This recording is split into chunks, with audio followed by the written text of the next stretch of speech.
Muy buenos días, bienvenidos al vuelo. Soy Paco Flores y estamos en Nativa Televisión. Hoy día vamos a empezar el programa de hoy conversando con César Gutiérrez, expresidente de Petroperú, para analizar un punto específico del mensaje a la nación de la presidenta Dina Boluarte del último 28 de julio relacionado a este ofrecimiento que hizo de la creación de una planta petroquímica en el sur del país. ¿Es viable este proyecto? Se ha hablado en anteriores oportunidades de la industria petroquímica en el país, pero precisamente para aclarar todas estas dudas, le damos la bienvenida a César. ¿Cómo estás, César? Muy buenos días. Paco, gracias por la invitación. Bueno, ¿es viable o no es viable precisamente este anuncio que hace la presidenta Boluarte de la creación de una planta petroquímica en el sur del país? Yo creo que es un anuncio entusiasta e irresponsable.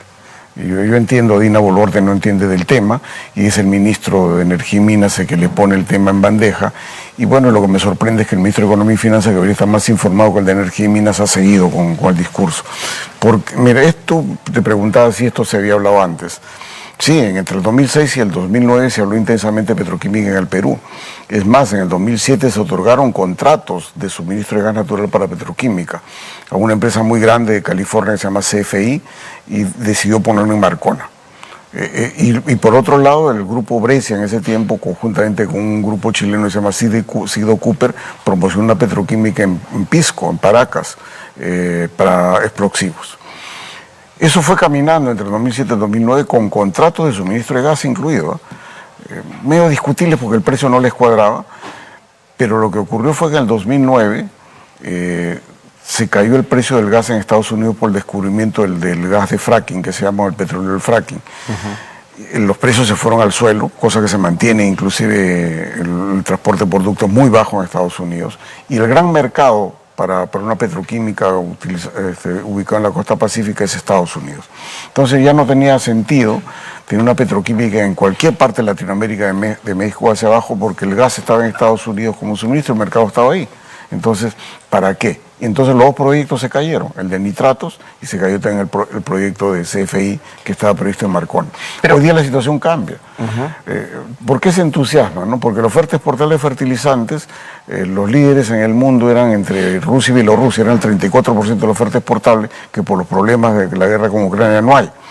Entonces dice, bueno, es una oportunidad. Pero esto parte por varias cosas. Primero, la planta tiene una de tamaño, economía a escala muy grande, similar a la que hay en el Golfo Pérsico.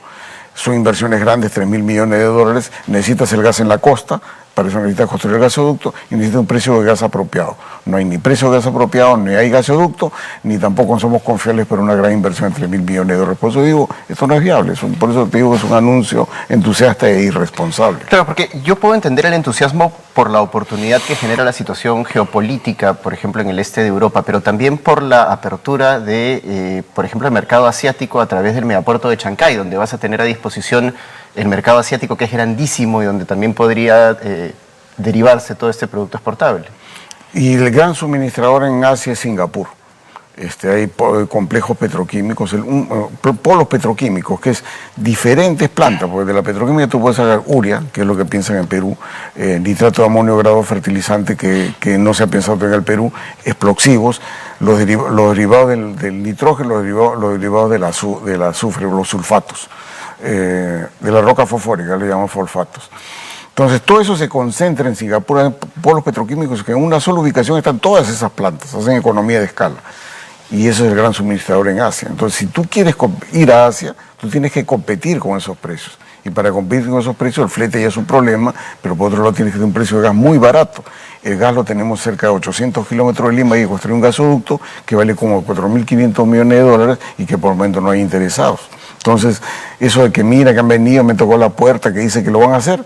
O sea, la primera pregunta que sería muy interesado eso, ¿y cuándo me construyes el gasoducto para tener el gas? Entonces, por eso te digo, la verdad que hay mucho entusiasmo y mucho de demagogia en el anuncio, ¿no? Y demagogia, me imagino, por el lado de la crisis de los fertilizantes que vivimos a principios de este año, donde precisamente hubo una crisis, del año pasado, donde hubo una crisis de falta de urea, lo que ha afectado el sector agrícola, ¿no? Precisamente por falta de estos, y ahora pretenden ponerlo, me imagino, como una suerte de, mira, lo vamos a hacer para tener un mercado interno, ¿no? Satisfecho. Claro, pero digamos, como decía, para ser competitivo, porque si no la importación, por más que Rusia y Bielorrusia estén fallando y Ucrania mismo, que es un referente por sus problemas de guerra, hay otros proveedores. Entonces tú para ser competitivo una producción local tienes que ser un tamaño de planta mínima. Y los tamaños de planta mínima competitivas, con el 30% de su producción abastece 100% del mercado local.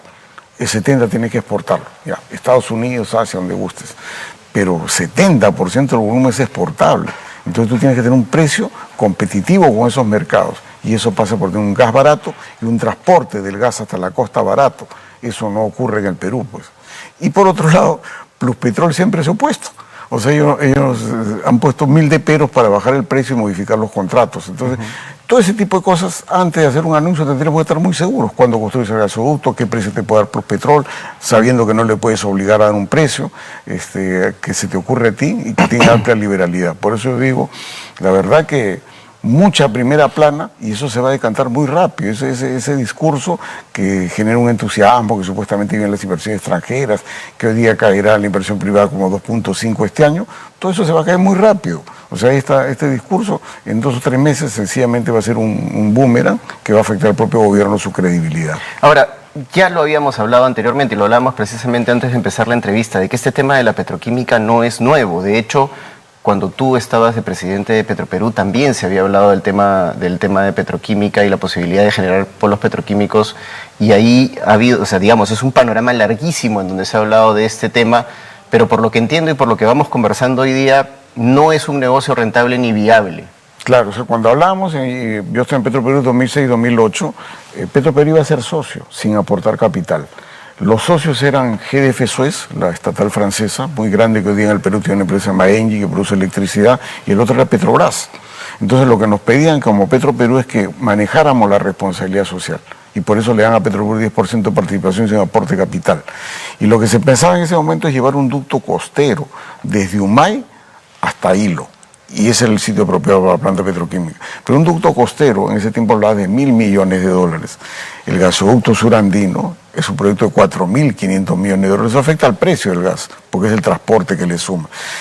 En esos tiempos el precio del gas todavía en el Perú era relativamente competitivo. Había que forzar un poco para bajar un poco el precio de Pluspetrol, que se podía, pero con mucha oposición. Hoy día no tenemos un precio de gas competitivo. El gas en el Perú, que no sea eléctrico, vale alrededor de $3.40 la unidad de energía puesto en el punto de producción.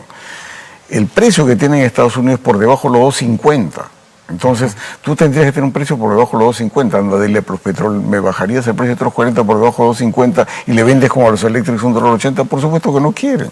Ellos más negocio es tener lo que tienen. Y entonces, César, ¿cómo le damos un valor agregado al gas? ¿Cómo aprovechamos el gas y el recurso natural que tenemos ahí, y más allá de la reconversión que es necesaria para mejorar desde el punto de vista climático el ambiente y para darle facilidad de llegada a los hogares, a los vehículos y todo lo demás? ¿Cómo potenciamos y cómo le sacamos provecho a ese recurso natural? Mira, el gas sirve para termoeléctricas, da un precio relativamente barato respecto al diésel, por ejemplo. No compite con las renovables que le van quitando espacio al gas, es una realidad que no puedes eludir. El gas sirve para el transporte, mientras la electromovilidad todavía no pegue, el gas en el transporte es un producto barato, un combustible barato. No se puede utilizar exitosamente en la sierra porque pierde potencia los vehículos. Entonces, pero eso merita, Paco, una reflexión del MEF. O sea, no están viendo el problema.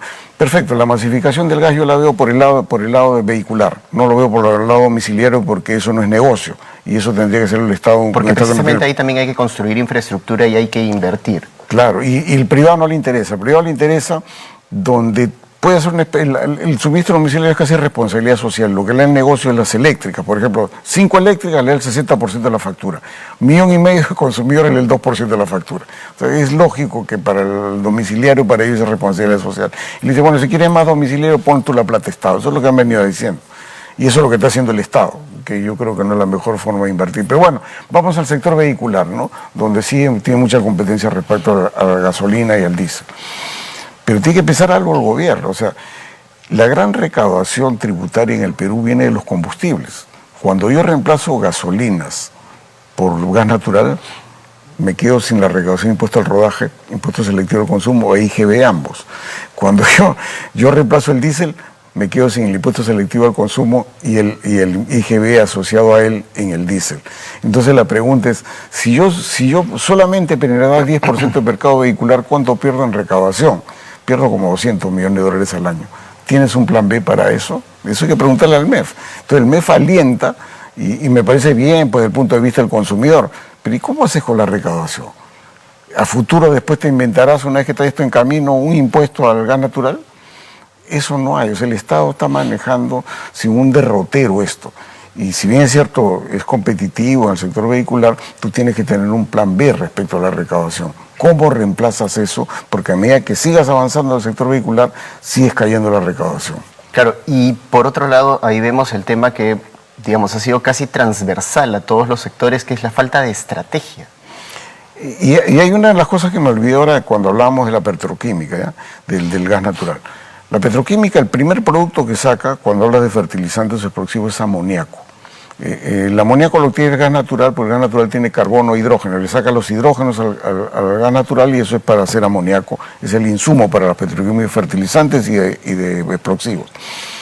Pero hoy día en el mundo se habla del amoníaco verde, y no solo en el mundo, en el Perú. En el Perú hay empresas interesadas y en Moquegua de producir amoníaco verde, que no sale del gas natural, sale del agua, de la separación de las moléculas del agua utilizando energía renovable para su producción, es el amoníaco verde.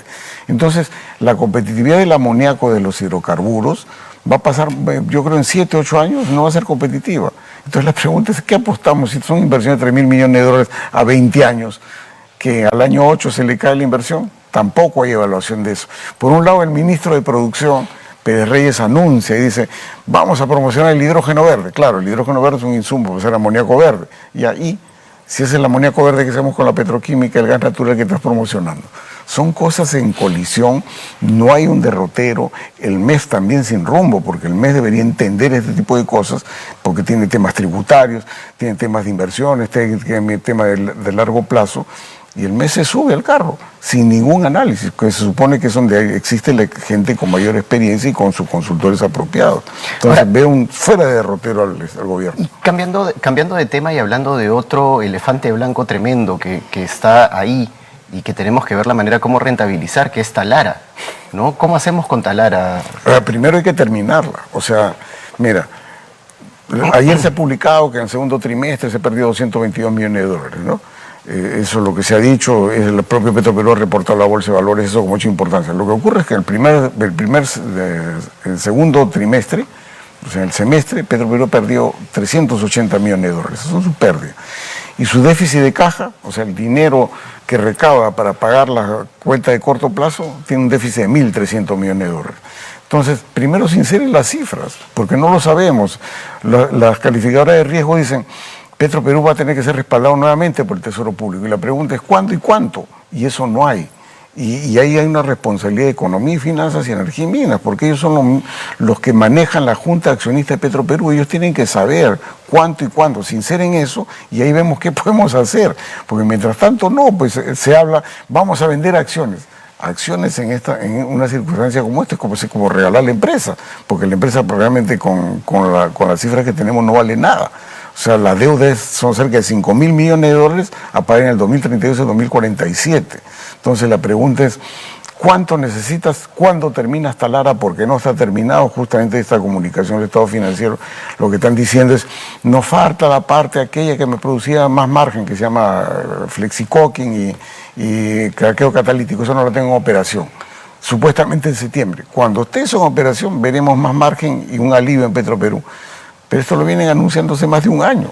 Claro, para empezar, que era la modernización de la planta de Talara, que además pasaron muchísimos años antes de la fecha que se había planteado para entregarla. Entonces, cuando la entregaron, finalmente ya no era tan moderna y había que modernizarla un poquito más. Y no han terminado de entregarla. O sea, no está, justo lo que estoy diciendo, las unidades que permiten el margen que necesitan para poder pagar deuda y no tener problemas, no están funcionando. Entonces, mira, Talara la he empezado yo en el 2006. Yo me di a Petroperú en el 2008, se quedó listo para licitar, se licitó en el 2010, y del 2010 que ha habido un contratista en la época, se han pasado 13 años, y no terminamos. Con suerte terminaremos al 100% este año, Pero hay otra duda, que inclusive en la comunicación de Petroperú dice, para el cierre financiero del proyecto de energía estamos buscando fuente de financiamiento. Es decir, todavía falta más para pagar a los contratistas. ¿Cuánto? Eso tiene que esclarecernos el Ministerio de Economía y Finanzas, que es el que estaba apoyando Petroperú. Muchas gracias, César, por haber estado con nosotros en el vuelo. Ha sido César Gutiérrez, expresidente de Petroperú.